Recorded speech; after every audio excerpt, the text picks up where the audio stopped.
গত ৩০ তারিখ শনিবার সফলভাবে অনুষ্ঠিত হয়েছে বাংলাদেশ জমিয়তে আহলে হাদিসের কেন্দ্রীয় কার্যালয় ও মাদ্রাসা মুহাম্মাদিয়া আরাবিয়ার পরিদর্শন ও সংবর্ধনা সভা ২০২৪। অন্তর্বর্তী সরকারের ধর্ম উপদেষ্টা অধ্যাপক ডক্টর আ.ফ.ম. খালিদ হোসেন হাফিয়াহুল্লাহ জমিয়তের কেন্দ্রীয় কার্যালয় পরিদর্শন করেন।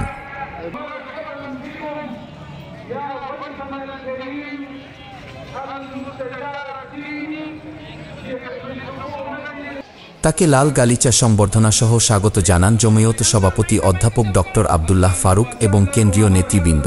উপদেষ্টার সম্মানে জমিয়ত ভবন প্রাঙ্গণে সম্বর্ধনা সভার আয়োজন করা হয়।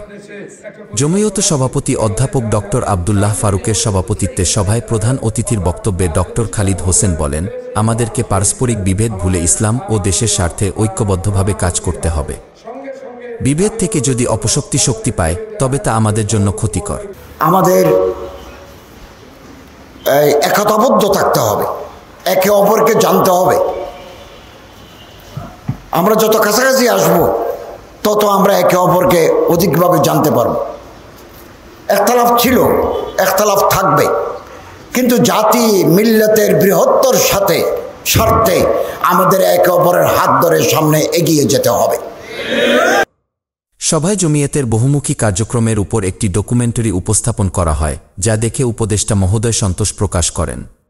সভায় বাংলাদেশ জমিয়তে আহলে হাদিসের পক্ষ থেকে শিক্ষার সর্বস্তরে ইসলামী শিক্ষার সংযুক্তি এবং সংবিধানে ধর্মনিরপেক্ষতার পরিবর্তে ইসলামী মূল্যবোধ সংযুক্ত করার প্রস্তাবনা পেশ করা হয়।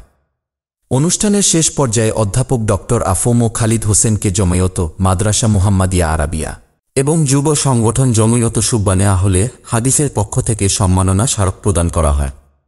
এই সংবর্ধনা সভা সকলের আন্তরিক সহযোগিতায় সফলভাবে সম্পন্ন হওয়ার জন্য আয়োজকরা আল্লাহর শুকরিয়া আদায় করেন।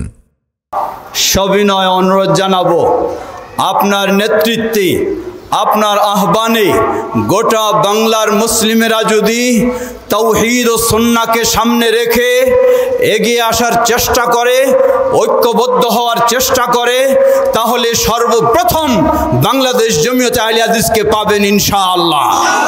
যে বাংলাদেশের ইতিহাসে আজ পর্যন্ত ধর্ম মন্ত্রণালয়ের সর্বোচ্চ পদে এত বহুমাত্রিক যোগ্যতা সম্পন্ন প্রজ্ঞাপূর্ণ ব্যক্তিত্ব, সবার নিকটে জনপ্রিয়, সমাদৃত, উদার, সহনশীল ব্যক্তি বাংলাদেশ আজ পর্যন্ত প্রফেসর ডক্টর আ.ফ.ম. খালিদ হোসেনের মতো দ্বিতীয় কোনো ব্যক্তি প্রত্যক্ষ করে নাই। Desk report, mission 90। মিশন 90 সংবাদের পিছনে নয়, ভিতরে ছুটি।